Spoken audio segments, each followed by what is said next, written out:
Salut tout le monde, aujourd'hui on se retrouve pour une vidéo un peu spéciale parce qu'elle peut toucher la sensibilité de certaines personnes. Aujourd'hui on va parler d'une tragédie coréenne qui a tellement touché son pays que c'est arrivé jusqu'à nos frontières. Aujourd'hui on va parler du naufrage du Sewol qui a emmené beaucoup de lycéens vers la mort. Et bien sûr, toutes mes pensées vont aux victimes et aux familles des victimes.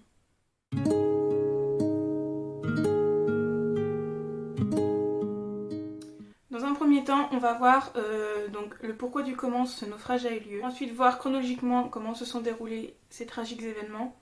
Et pour terminer, on va voir les répercussions que ça a eu sur la famille et les sanctions prises pour les responsables. Donc il faut savoir que toute cette partie de vidéo là va être faite que sur des suppositions parce que les causes officielles du naufrage n'ont toujours pas été révélées à ce jour. Donc du coup, j'ai fait cette partie avec toutes les informations que j'ai pu trouver, tout ce qui est sorti suite au naufrage. Tout commence le 2 octobre 2012. À savoir que le Sewol, avant d'être un bateau donc, touristique et de cargaison, n'était qu'un bateau de cargaison. Et donc le 2 octobre 2012, il a été retiré de la mer et vendu quelques jours plus tard à la compagnie Chonghaejin qui va en faire donc du coup le Sewol. Donc à savoir qu'ils n'ont pas fait que racheter le bateau, ils ont apporté des modifications à ce dernier. Il faut savoir qu'ils ont fait des modifications au 4e et 5e pont pour rajouter des cabines, pour avoir une capacité d'accueil de personnes plus importante. Donc le navire peut désormais accueillir 921 personnes à la place de 804 avant. Donc toutefois, en fait, ces modifications vont aussi modifier son poids, qui vont l'augmenter de 239 tonnes, ce qui n'est pas rien. Mais ça va aussi modifier la stabilité du bateau. Du coup, pour mettre à niveau en fait la stabilité du bateau, il aurait fallu enlever la capacité de cargaison, dont la limite était, donc avec les modifications, maintenant de 987 tonnes. Donc il faut savoir que tout ça a été notifié lors de la visite du bateau par la société de classification. Cependant, plusieurs rapports seraient ressortis par lesquels le bateau était souvent, et même presque tout le temps, en surcharge. Et pas de quelques kilos, mais bien de plusieurs tonnes, et que tout ça a été fait pour des bénéfices par rapport aux clients, donc les gens qui mettaient les cargaisons, et du coup ça rapporterait à l'entreprise qui a racheté le bateau.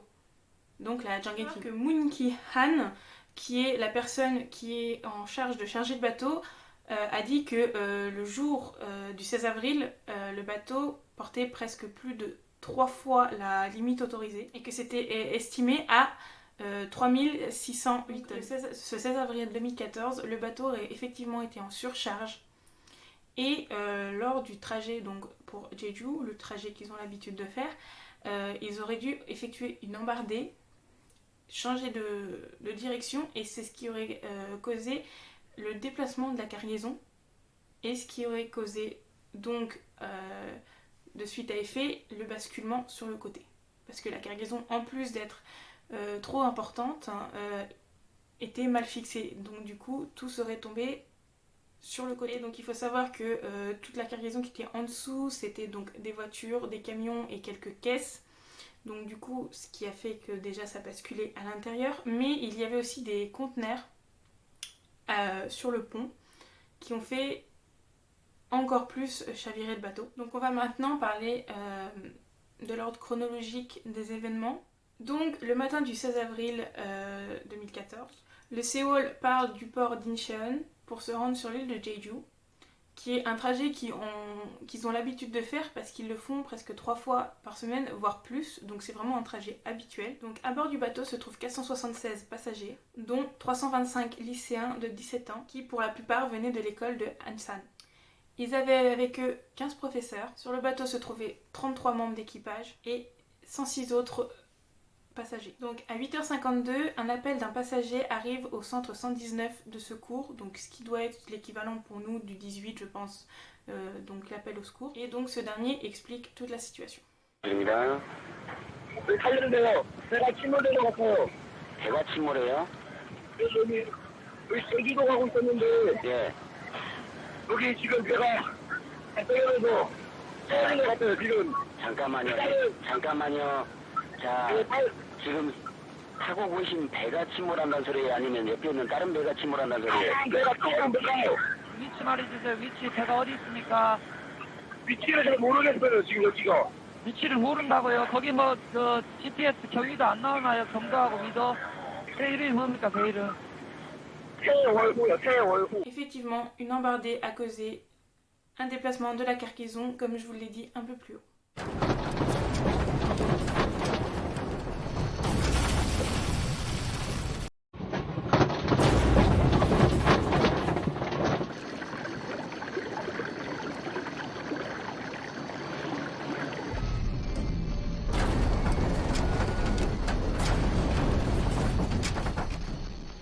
À 8h56, les passagers reçoivent l'ordre de ne pas quitter leur cabine et de ne pas bouger, malgré que le bateau commence déjà à s'incliner.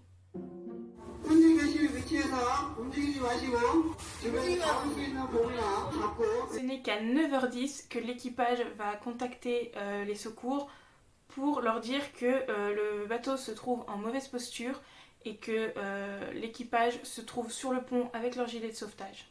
Mais à aucun moment ils vont utiliser le message d'alerte, donc Mayday, donc le mot Mayday, pour dire qu'ils sont dans une situation critique et qu'ils ont besoin d'aide tout de suite. Mais à savoir qu'on reviendra sur l'équipage parce qu'en fait ils ont une grosse partie de responsabilité là-dedans. Et vous allez voir que la réaction du capitaine est quand même horrible.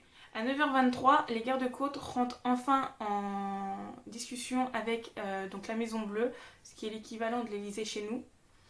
Et donc ils demandent s'ils sont au courant de la situation et la Maison Bleue ne peut avoir aucune information parce que les gardes-côtes eux-mêmes ne savent pas exactement ce qui se passe.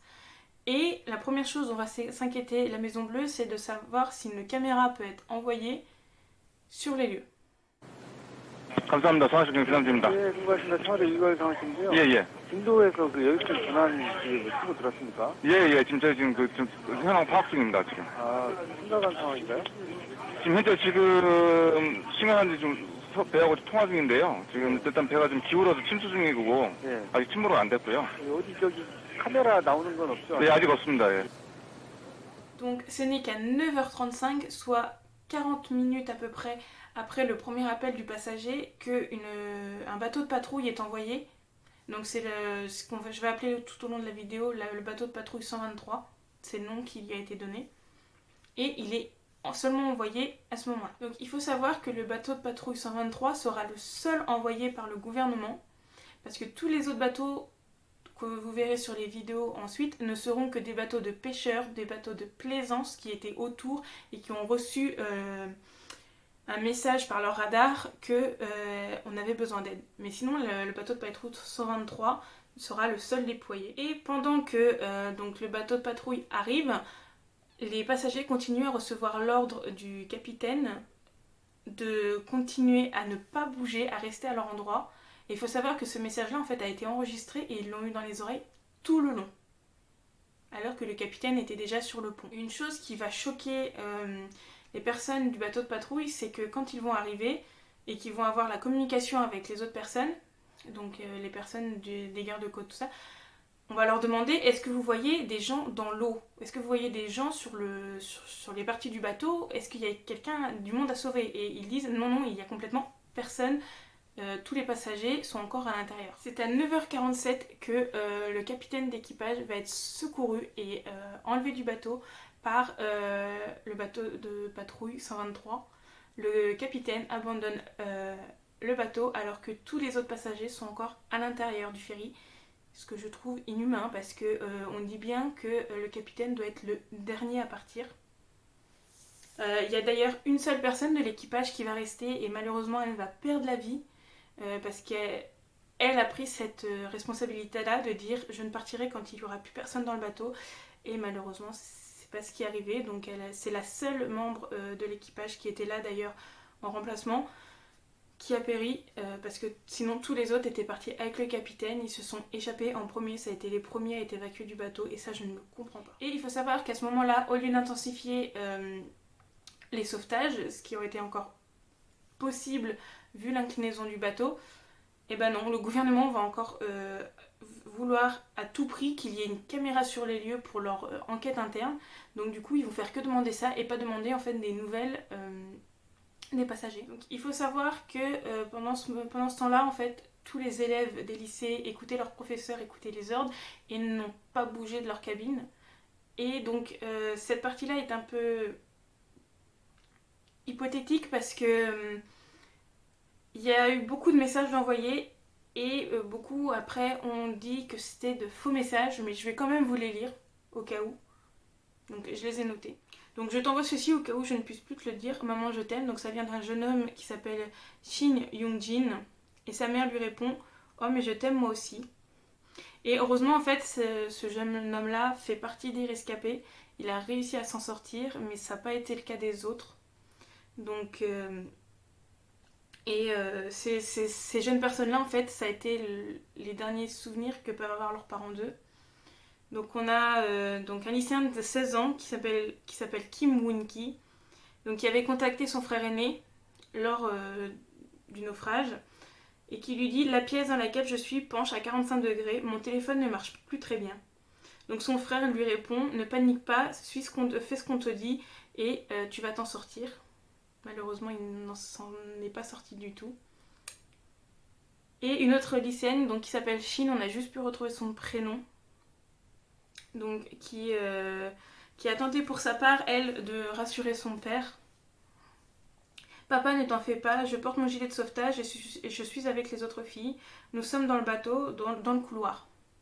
Et donc son père, qui, comparé aux autres, lui dit à tout prix d'essayer de sortir. Et donc du coup, elle lui répond Papa, je ne peux pas, le bateau penche trop, le couloir est plein de gens. Et ce sera le dernier message qu'elle enverra avant de mourir. Enfin, certaines entreprises spécialisées dans la téléphonie, tout ça, ont dit qu'après c'était de faux messages. Mais bon, enfin, il y a quand même eu pas mal de messages, je vois pas pourquoi envoyer autant de faux messages. Donc vers 10h, certains passagers qui ont bravé l'interdiction de ne pas bouger, qui passaient dans les haut-parleurs, arrivent à sortir et se mettent donc sur le bateau, sur les endroits où ils peuvent, et donc attendent qu'on vienne les secourir, mais il y a presque aucun lycéen qui se trouve avec ces personnes-là. Donc c'est que vers 10h17 que certaines personnes qui se trouvaient sur le bateau ont commencé à aider certains lycéens à sortir. Et il faut savoir qu'à ce moment-là, donc les bateaux se sont approchés et ont commencé à sauver certaines personnes. Et ce que je trouve totalement horrible, c'est que donc on voit certaines personnes, dont certains lycéens, se faire sauver. Et sur les fenêtres du bateau, en fait, on voit très peu, mais on voit quand même certains lycéens frapper contre les vitres parce qu'ils savent que c'est terminé, que c'est le seul moyen de sortir, mais que les vitres ne se casseront pas et que c'est terminé. Et ça, je trouve ça totalement abominable. Ils se sont vus mourir clairement. Donc ce n'est qu'à 10h28 que les gardes-côtes disent donc à ceux présents sur la place qu'il faut envoyer quelqu'un pour sauver les lycéens, sauf que c'est déjà trop tard, le bateau s'est presque totalement retourné et qu'il n'y a plus d'espoir de sauver personne en fait. Et à 10h35, ça a été très rapide, il ne reste que la proue du bateau qui est en dehors de l'eau. Mais l'histoire est loin d'être finie parce que oui, le drame est arrivé, le bateau est complètement retourné sous l'eau, mais ça va être le début du combat des familles pour essayer de retrouver le corps de leurs enfants pour pouvoir les enterrer dignement et surtout, par-dessus tout, avoir la vérité sur ce qui s'est passé. Donc ce n'est que le soir du 16 avril que Park Geun-hye, donc la présidente à ce moment-là de la Corée, sort de sa chambre après avoir passé toute la matinée dans cette dernière. Elle n'apparaît que le soir. Et il faut savoir que plus tard, ça a été révélé par un ancien conseiller, elle était dans sa chambre, tout simplement, elle a appelé son coiffeur pour que ce dernier, pendant plus d'1h30, lui refasse un chignon en hommage à sa mère, alors que le Séoul n'était pas encore totalement englouti, cette dernière était en train de se faire coiffer. C'est d'ailleurs une question qu'on posera aux personnes autour d'elle lors du procès, mais qu'est-ce qu'elle était en train de faire pendant une journée entière alors qu'il se passait quelque chose d'horrible à l'extérieur? Comment elle a fait pour pas être au courant? Elle n'apparaît devant les caméras qu'à 17h35 accompagnée d'une autre personne que je pense est calée dans ce genre de situation, et elle leur demande tout simplement si c'est possible grâce à l'aide des gilets de sauvetage de sauver les personnes encore prises dans le bateau. Et la personne qui est à côté d'elle lui répond que non, c'est pas possible, les gilets de sauvetage en fait sont juste là pour aider à les trouver, mais que ça les aidera en rien puisque le bateau est déjà sous l'eau. Dès le lendemain, en fait, des plongeurs civils arrivent pour aider les gardes-côtes à essayer de sauver les 291 personnes qui restent encore dans le bateau. Parce que encore le lendemain, la proue du bateau est encore à l'air libre et certains plongeurs disent même qu'ils étaient prêts à plonger de nuit, donc la nuit du 16, pour aller essayer de sauver les corps qui se trouvaient dans les poches d'air. Mais on va apprendre plus tard qu'il n'y avait aucune possibilité de poche d'air. D'ailleurs, les gardes-côtes vont décider d'envoyer de l'oxygène par un tuyau à l'intérieur du bateau, ne sachant même pas si ces poches d'air existaient. Ce que les plongeurs civils ont trouvé un peu ridicule.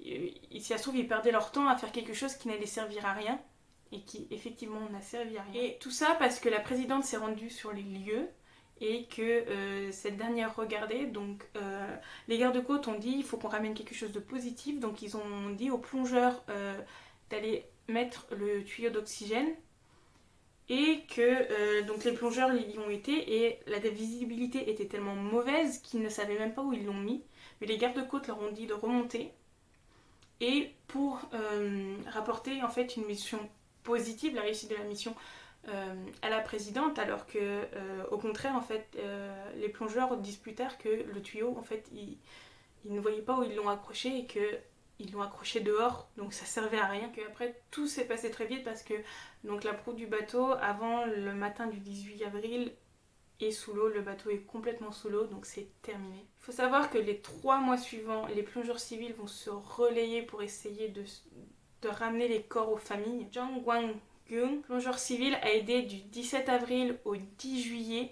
et a ramené entre 25 et 30 corps. Et il dit que les conditions étaient très très difficiles parce que la visite était quasi nulle, la position du bateau était très très difficile d'approche et que les meubles étaient retournés, donc ils se promenaient dans un véritable labyrinthe, tel qu'ils ont été obligés de mettre une corde pour se diriger à travers donc le bateau et pour s'y rendre aussi, pour pouvoir avancer, parce que sinon en fait ils auraient peut-être tourné en rond, ne pas rentrer dans le bateau.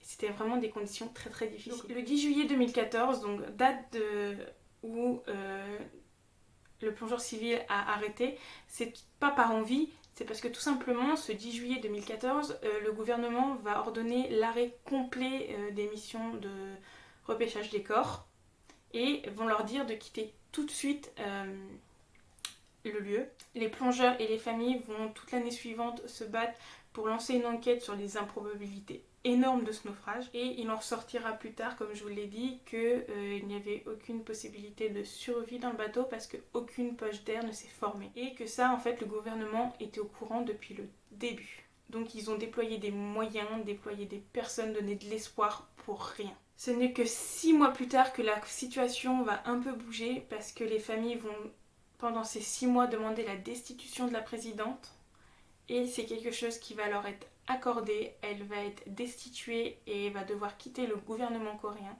au plus grand soulagement des familles. Donc il faut savoir que le bateau en fait va être renfloué et sorti de l'eau seulement 3 ans après la tragédie, ce qui est totalement énorme, et les familles vont enfin pouvoir accéder et voir le bateau. Et pour eux le calvaire n'est pas fini parce que le bateau est ramené au port de Mokpo où il se trouve toujours actuellement. Et donc les familles pensaient tout de suite à pouvoir voir le bateau, ne serait-ce que le voir, et le bateau en fait est quadrillé, il est entouré de grilles, et on retrouve les familles bloquées derrière ces grilles, et donc les autorités leur disent d'attendre, ce qui est totalement horrible parce que leurs enfants sont morts en attendant, en respectant les ordres, donc eux ils ne veulent pas faire ça. Donc, les familles des victimes ont lancé la campagne des rubans jaunes avec le slogan You will never walk alone, qui veut dire vous ne marcherez jamais seul, et ils agissent à travers des manifestations anti-gouvernementales, anti-presse et anti-corruption. Il faut savoir que les familles des victimes, donc qui font partie de ce mouvement, sont totalement soutenues par la population coréenne, et que le gouvernement les a accusés de faire tout ceci pour avoir des compensations, recevoir de l'argent, ce qui est totalement dégueulasse. Désolée du mot, mais c'est dégueulasse parce que c'est de la faute du gouvernement et ils accusent les familles de vouloir une compensation alors qu'ils veulent juste la vérité pour leurs enfants. Ces rubans jaunes arborent en fait tous les sites qui ont un lien avec le naufrage, donc le port le plus proche où on pouvait voir le naufrage, Donc le port de Mokpo, les grilles autour sont entourées donc de portraits des disparus et de ces fameux rubans jaunes. Et il faut savoir que beaucoup de stars se sont attachées à ce mouvement et ont porté ce fameux ruban jaune sur leur tenue. Donc, 10 jours après le drame, le premier ministre coréen Jung Kwang-yeon démissionne, s'excusant auprès des victimes. 2 ans après la tragédie, Kim Kwang-yeon, qui était un des plongeurs civils, met fin à ses jours suite au traumatisme qu'il a vécu en remontant en fait les corps. C'était quelque chose de trop horrible, il n'a pas pu le supporter, donc il a préféré mettre fin à ses jours. Et ce que je trouve le plus horrible, c'est le directeur adjoint de l'école où étaient les lycéens, qui était avec eux et qui a réussi à survivre, va tout simplement quelques jours après se pendre auprès du gymnase où sont donc les survivants et les familles des victimes, parce qu'en fait il ne supporte pas, il ne peut pas supporter le fait d'avoir survécu, et c'est quelque chose qui va toucher beaucoup de survivants. Et il laisse une lettre d'adieu. Survivre seul est trop dur. J'assume la pleine responsabilité, j'avais poussé pour faire ce voyage scolaire. Il exprime ensuite donc sa dernière volonté, qu'il soit incinéré et que ses cendres soient dispersées sur le site de l'incident, il le cite dans sa lettre, pour qu'il puisse être le professeur au paradis de ses enfants disparus. En fait, il veut tout simplement rejoindre, il se sent trop coupable alors qu'il n'a rien fait, enfin il a juste survécu et il se sent trop coupable, donc il préfère mettre fin à ses jours et aller rejoindre du coup ses élèves. Plus de 2 mois après le naufrage, 74 lycéens décident de retourner en cours. Savoir qu'ils se tenaient les uns aux autres, qu'ils avaient un visage fermé, c'était vraiment donc quelque chose de très fort, très solennel, mais aussi très dur pour eux. Sachant que de nombreux parents des victimes sont venus et les ont serrés dans leurs bras. Ils tenaient en fait à être là pour accueillir ces enfants, à reprendre en fait leur vie, ce que eux ne pourront jamais faire parce qu'ils ne récupéreront jamais leurs enfants. Donc il faut savoir que les rescapés ont été étroitement suivis psychologiquement pendant un bon bout de temps et le sont encore aujourd'hui parce que c'est quelque chose de vraiment traumatisant, et beaucoup ont le syndrome, enfin pas un syndrome mais ont la culpabilité de celui-là qui reste, et c'est quelque chose de très dur à combattre. Et cette tragédie en fait a soulevé un énorme point en Corée qui est ancré dans leur histoire, c'est le fait de ne pas aller contre la loi, ne pas aller contre les aînés. Et donc du coup, c'est pour ça que en fait, ces élèves ont obéi aux ordres de rester dans leur cabine, ce qui leur a coûté la vie, parce qu'ils n'auraient pas été autant formatés pour obéir, ils auraient pu totalement sortir et survivre. On va maintenant en fait passer donc aux répercussions que ça a eu et aux sanctions qui ont été mises en place donc pour les coupables. On va déjà commencer par le fameux capitaine du bateau qui a eu un comportement totalement égoïste. Donc une enquête a été lancée après l'incident, comme toutes sortes d'incidents, et en fait toutes les principales accusations se portent sur cet homme qui s'appelle Lee Jong-sok, qui est inculpé pour négligence et carence dans la sécurité des passagers, en violation avec le code maritime, et abandon du navire, parce que comme je vous l'ai dit plus haut, un capitaine ne doit pas abandonner son navire tant qu'il y a encore des passagers à bord. 6 membres de l'équipage sont aussi arrêtés, dont 3 officiers et un mécanicien du ferry. Donc, le 28 avril 2015, soit un peu plus d'1 an après le drame, le capitaine du bateau Lee Jong-sok est condamné à la prison à perpétuité, à savoir qu'il avait eu quelques années avant, et suite à une réexamination du dossier, il est condamné à la prison à perpétuité pour négligence et abandon du bateau. Le chef mécanicien, lui, écope de 30 ans de prison parce que il aurait dû remarquer les problèmes qu'il y avait. Et donc les autres membres de l'équipage qui ont été inculpés encourent entre des mois de prison à 7 ans de prison. Un autre coupable qui n'était pas là lors des faits mais qui est tout aussi coupable, même presque autant que les autres, c'est le propriétaire de la compagnie Chang Kechin. Et donc cet homme-là, qui est un peintre, un écrivain, il a beaucoup de flèches à son arc, on va le dire, de cordes à son arc, excusez-moi. Et cet homme-là en fait va tout simplement s'évaporer. Donc cet homme est recherché tout simplement parce qu'il va s'évaporer dans la nature, et donc du coup une vraie chasse à l'homme va se lancer, et donc la récompense sera très haute, elle est de 360 000 €, mais malheureusement il sera retrouvé trop tard parce qu'il sera retrouvé mort dans un verger au centre de Suncheon, qui est une ville de la province de Jeolla, à 300 km au sud de Séoul.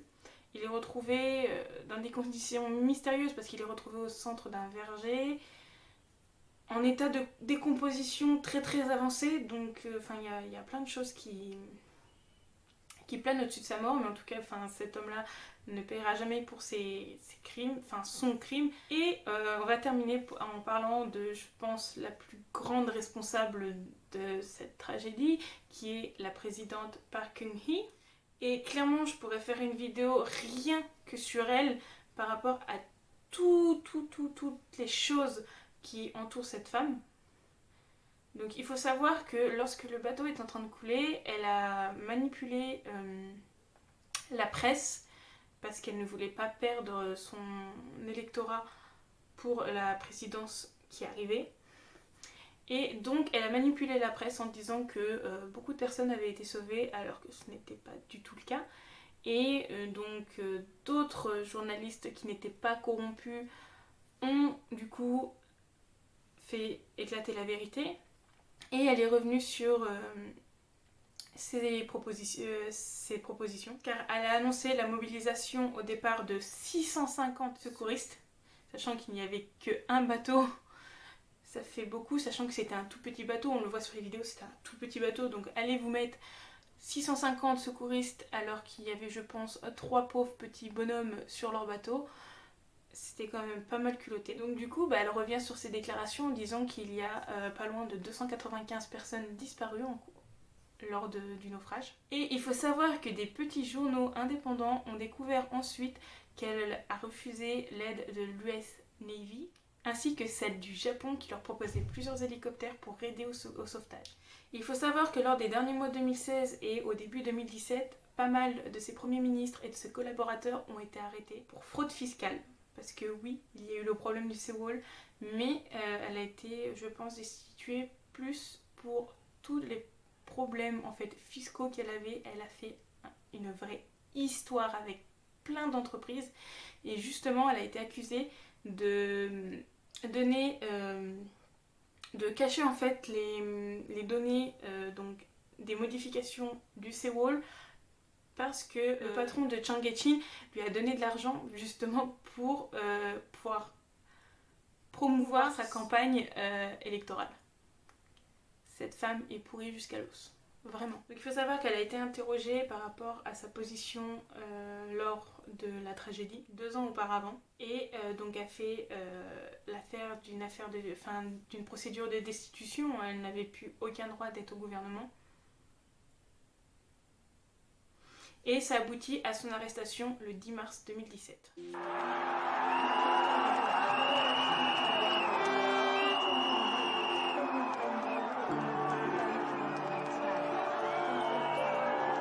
Ce qui est très très long, l'accident a eu lieu en 2014 et elle ne se fait arrêter qu'en 2017. Il faut savoir qu'en avril, donc à peine 1 mois après son arrestation, il a été découvert que cette dernière avait une liste noire qui est en rapport avec le seawall, et que cette liste noire a été rédigée par le ministre de la Culture qui s'appelait Cho Won-sun, où il n'y avait pas loin de 10 000 noms de personnes. Et pourquoi ils sont sur cette liste? Parce qu'ils ont contribué au mouvement des rubans jaunes. Ils ont juste soutenu leur pays, soutenu des familles en deuil. Ils se sont retrouvés sur une liste noire. Donc parmi ces personnes-là, je vais vous lire parce qu'il y a les noms et puis voilà. Donc il y a Bong Joon-ho, donc, qui a dénoncé la corruption du gouvernement coréen dans son film